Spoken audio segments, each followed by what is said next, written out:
সকাল সকাল নিয়ে চলে এসেছি 2 কাপ গরম গরম চা, আর তার সঙ্গে রয়েছে বিস্কুট। তো এখন বেজে গিয়েছে ঘড়িতে সকাল 8টা, আর আজকে হলো গিয়ে রবিবার, মানে সানডে, ছুটির দিন। ঠিক আছে, তো আজকেই হলো শেষ ছুটি, কারণ আগামীকাল থেকে মেয়েদের স্কুল আরম্ভ হয়ে যাচ্ছে। তো সেই জন্য প্রচুর কাজের চাপ আগামীকাল থেকে।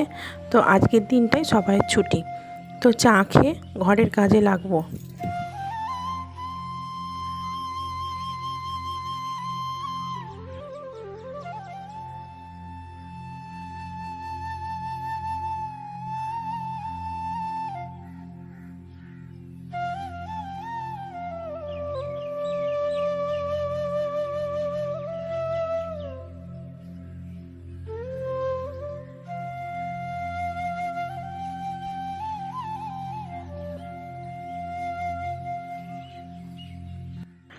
চা খাওয়ার পর দেখি বিছানাটার অবস্থা একেবারে যাইতাই হয়ে রয়েছে। তো এখানে মেয়েটা বসে বসে খেলে, আমরা সবাই বসে বসে টিভি দেখি। তো এটা একটা আড্ডাখানা বলতে পারো। তো বিছানা চাদরটা একেবারেই নষ্ট হয়ে গিয়েছে। তো চলো এটাকে খুব সুন্দর করে পাল্টে নিয়ে একেবারে তোমাদের কাছে ফিরছি। চাদরটা পাল্টে দিলাম, যাইতাই অবস্থা হয়েছিল।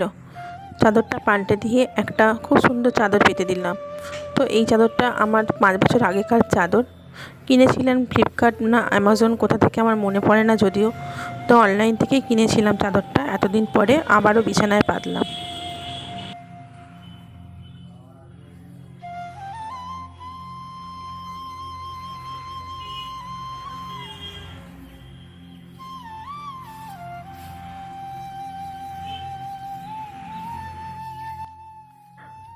আর এপাশে চাদর টাদর পাল্টে বেশ কিছুক্ষণ পর না আমি একটু দোকানে গিয়েছিলাম।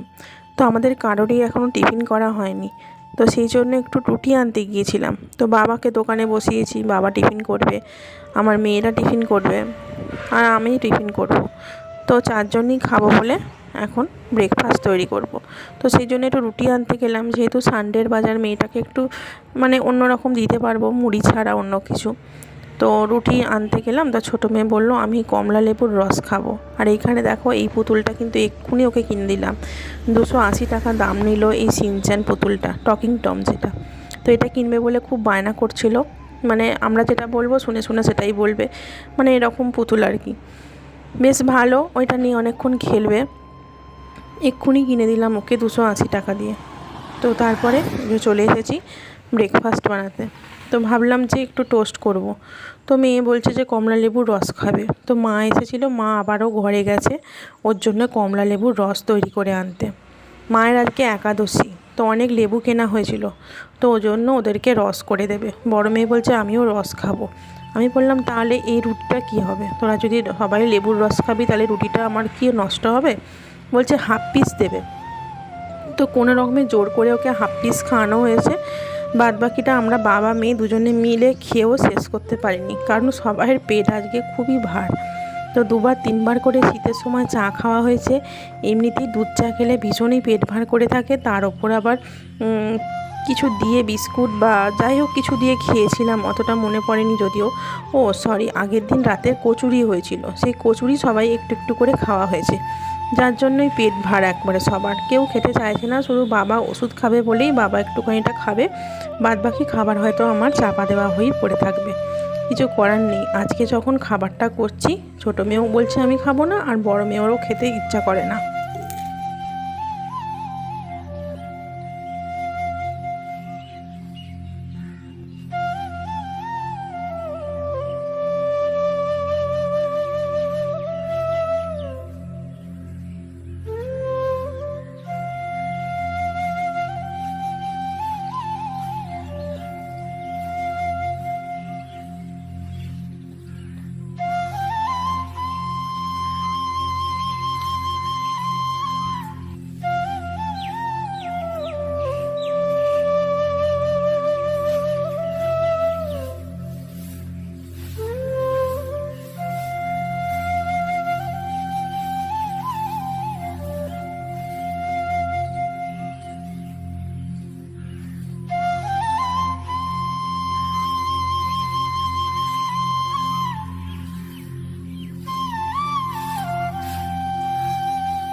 খাবারটা করে দিয়ে দিলাম, তো বলছে একটা নিয়ে যাও, একটা খাবো। আর এদিকে দেখো লেবুর রস খেতে বসে গেছে। আজকে আর ইন্টারেস্ট নেই যে টোস্ট খাবে, অন্য দিন টোস্ট খাওয়ার জন্য পুরো পাগলা করে দেয় আমাকে। তো আজকে লেবুটা এত ভালোবাসে, তো লেবুর রসটাই খাচ্ছে। যাই হোক, এর থেকে লেবুর রসটা খাওয়া অনেকই ভালো। এদিকে সানডের বাজার, আর তোমাদের দাদা এনে দিয়ে গেল চিকেন। তো সকাল সকালই চিকেনটা আমাকে এনে দিয়ে তারপরেই ও বেরিয়েছে। তো চিকেনটাকে আমি সমস্ত গুঁড়ো মশলা দিয়ে ম্যারিনেশন করে বেশ কিছুক্ষণ ঢাকা চাপা দিয়ে রেখে দিই। তো এইটা ঢাকা চাপা দিয়ে আমি সবজিগুলো সব কেটে নেবো, তারপরে সব কিছু একটা একটা করে বয়ে নিয়ে যাব তিনতলার ছাদে। তো ছাদে বসে বসে সেখানে হবে রান্না, উনুন জেলে রান্না হবে। তো চলো বন্ধুরা, ছাদে যাই। এখানে এসে দেখি না মা ভাতের হাঁড়িতে ভাত বসিয়ে, মানে ভাতের জলটা প্রথমে বসিয়ে দিয়েছে উনুনটা জেলে। তো মায়ের আজকে একাদশী, মা একাদশীর আজকে খাবার দাবার ঘরে তৈরি করেছে। মা সাবু আর ফল খেয়ে থাকে একাদশীতে। তো সেইগুলোই ঠাকুরকে সব দেওয়া টেওয়া এগুলো সব করতে করতে অনেকটাই মায়ের সময় লাগে।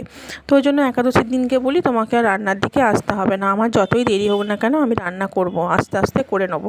তো এপাশে মাছ মাংস হলেও না মা একটু হাত দিতে কেমন কেমন হয়, যেহেতু একটা নিষ্ঠা ভরে একটা ব্রত করে, সেখানে মাছ মাংসতে হাত দিতে তাকে কেনই বা আমি বলবো। তো যাই হোক, আমি ছাদে এলাম আর মা বলছে যে কড়াটাতে ছাই বুলিয়ে দিই, কড়াটা একটু ভালো করে তুলে ধর।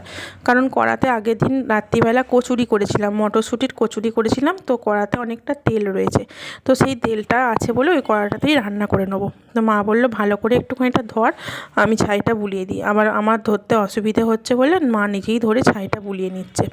তো আগে কি হতো জানো বন্ধুরা, মানুষ সময়ের সঙ্গে সঙ্গে কতই না বদলায় বলো। আগে আমার বিয়ের পর যখন আমার শ্বশুরবাড়িতে উনুনেই রান্না হতো, আমি বিয়ের পর গিয়ে দেখেছি গ্যাস তো ছিল অবশ্যই, কিন্তু তার সঙ্গে উনুনটা কিন্তু মাস্ট কাঠের জালে। তো আমাদের সব রকম জ্বালনের ব্যবস্থা তো ছিলই, কারণ তোমরা আমার ভিডিওতে দেখেছো আমার গ্রামের বাড়িতে কত জ্বালন আছে। তো আমাদের জ্বালন আগাগোড়ায় প্রথম থেকেই জ্বালনের কোনো অভাব নেই। তো আগে যখন কাঠের জালে রান্না হতো না, আমার ওই ভয় পেত উনুন জেলে কী করে রান্না করব, বাপরে উনুনের মধ্যে বসে বসে রান্না করতে হবে, তার থেকে ভালো গ্যাসটা জ্বালিয়ে রান্না করে নেওয়া। কড়াও কালি হবে না, হাঁড়িও কালি হবে না, সব কিছুর একদম মোক্ষম হয়ে যাবে। তো এখন আমার সেই জিনিসটা আর ভালো লাগে না, গ্যাসে রান্না করতে আমার আর মন চায় না। আমার মনে হয় আমি কতক্ষণে এসে কাঠের জালে রান্না করে ভাত তরকারি রান্না করব, আর সেই ভাত তরকারি খেতে পারবো, কারণ কাঠের জালে রান্নার না আলাদাই একটা স্বাদ। তো আমি এখন খাই, তো এখন আমি মরমে মরমে বুঝতে পারি যে আগে আমার রান্না করতে ভয় পেত, ঠিক আছে, কিন্তু তবু সেই রান্নার ছিল স্বাদ। আর গ্যাসের রান্নার অতটা ভালো স্বাদ হয় না, কাঠের জালের উনুনের মাংস রান্না তো দারুণই, মানে কি বলবো, যারা খায় তারাই জানে কতটা সুন্দর। তাই অনেক আমার কষ্ট হলেও আমি চেষ্টা করছি এখন একটু উনুনে রান্না করে খাওয়া দাওয়া করার, শরীরটাও দেখবে ভালো থাকে। তো যাই হোক, আর ইন্ডাকশানে রান্না তো খাওয়া একদমই ভালো না, আমি একদম পছন্দ করি না ইন্ডাকশানে রান্না খাওয়া, যার জন্য আমি এখনও ইন্ডাকশান কিনিনি। তবে একটা এক্সট্রা কিনে রাখা ভালো, যখন এই খুব বর্ষাকাল বা গ্যাস ফুরিয়ে গেল বা কোনো অসুবিধে হলে তখন ইন্ডাকশানে কোনো রকমে ফুটিয়ে নিয়ে খেতে খাওয়ার জন্য ঠিক আছে, কিন্তু সব সময়ের জন্য একদমই ইন্ডাকশান কিন্তু ভালো নয়। আমি একদম ইন্ডাকশানের রান্না খেতে পারি না। তো যাই হোক, এখন ওই ভাতের চাল টাল তুলে দেওয়ার পর দেখলাম ভাতও সঙ্গে সঙ্গে হয়ে গেল, কারণ জল অনেকক্ষণ ধরে ফুটছিল। আর ফুটন্ত জলে চাল তুললে তো সুন্দর ঝরঝরে ভাত হয়, একটা গায়ে একটা কখনোই লাগবে না। তো যাই হোক, এপাশে ভাতটা নামিয়ে দিয়েছি, ফ্যানটা ঝাড়িয়ে ভাতের হাঁড়ি তুলেও দিয়েছি। আর এখানে মাংসর জন্য পেঁয়াজগুলো ভেজে নিচ্ছি। আর মাংসতে সমস্ত মশলা মাখানোই আছে, শুধু বাটা মশলাটা দিয়ে একটুখানিটা কষে তারপরে চিকেনটা তুলে দেবো। আর মা ওপাশে জ্বালন দিয়ে দিচ্ছে আমাকে, বলছে যে তুই খুন্তিটা নাড়। যাই হোক, মাংসটা আমি করবো না আজকে, তুই কর। আর এপাশে কিন্তু আমার অনেক কাজ আছে, অনেক কাজ বলতে অনেকই কাজ পড়ে আছে। আমার এখনও 50% কাজ পড়ে আছে, আমার স্নান হয়নি এখনও, আমার এখনও ঘর মোছা হয়নি। তো এইগুলো এখনও বাকি রয়েছে, ঠিক আছে। তো সব আমি করবো আস্তে আস্তে, সব আমি করবো। মাংসটা একটু কষে জল ঢেলে চাপা দিয়ে যাব, তারপরে আমি আস্তে আস্তে ওইগুলো টুকটুক করে নেবো, কোনো অসুবিধা হবে না।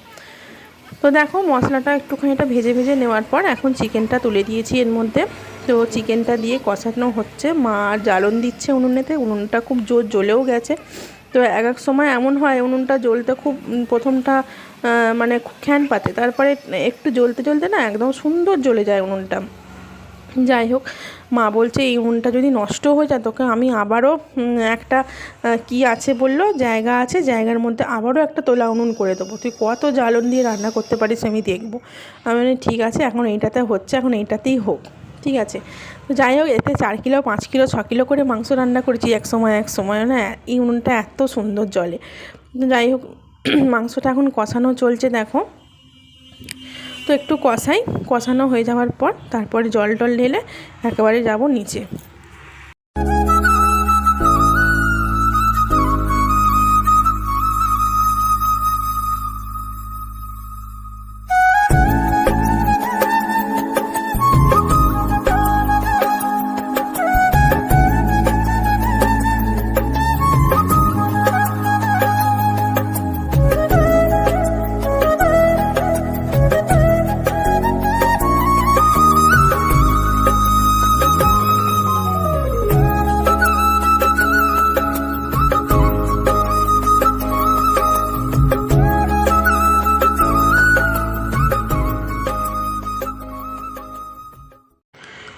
যা সুন্দর মাংসটা কষানো চলছে না বন্ধুরা, তো কি বলবো তোমাদেরকে, এত সুন্দর লাগছে, আমার নিজেরই বসে বসে রান্না করতে না খুব ভালো লাগছে। আর এই পাশে যে কাজগুলো হয় না সেগুলোই আমি মেয়েকে বলছি যে আমার কাজগুলো কিন্তু এখনও বাকি রয়ে আছে। ওদের সবাই চান টান পুজো টুজো সব কিছু কমপ্লিট, আমার শুধু চান আর ঘর মোছাটা বাকি রয়েছে। সব কিছু কাজ কমপ্লিট করলাম বন্ধুরা, এখন বেজে গিয়েছে ঘড়িতে দুপুর 2:10। সব কিছু অল টোটাল কমপ্লিট করে এখন চলে এসেছি ভাত বাড়তে।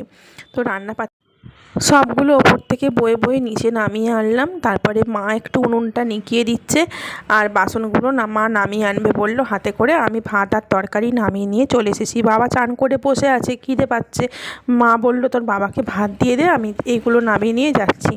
তো দেখো আমি 3টে থালায় ভাত নিচ্ছি, একটাতে আমার আর আমার ছোটো মেয়ের ভাত নিয়ে নিচ্ছি এই থালাটায়, আর একটা থালায় বাবার ভাত বেড়ে দিয়েছি, আর একটা থালায় আমার বড় মেয়ের জন্য ভাত বেড়ে দিয়েছি।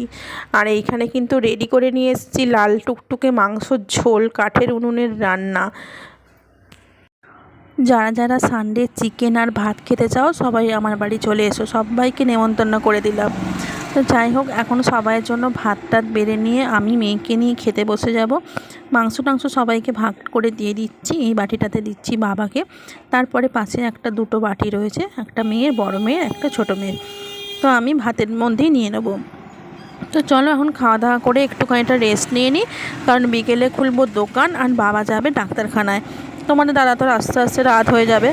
তো চলো এখন খাওয়া দাওয়া করে একটু 10-15 মিনিটের জন্য রেস্ট নেবো, কারণ এখন প্রায় 3:30 মতন বাজতেই যায়। আজকে অনেকটা বেলা হয়ে গেল, ঠিক আছে, মানে খাওয়া দাওয়া করে উঠেছি 3:30 প্রায় বাজে এরকম।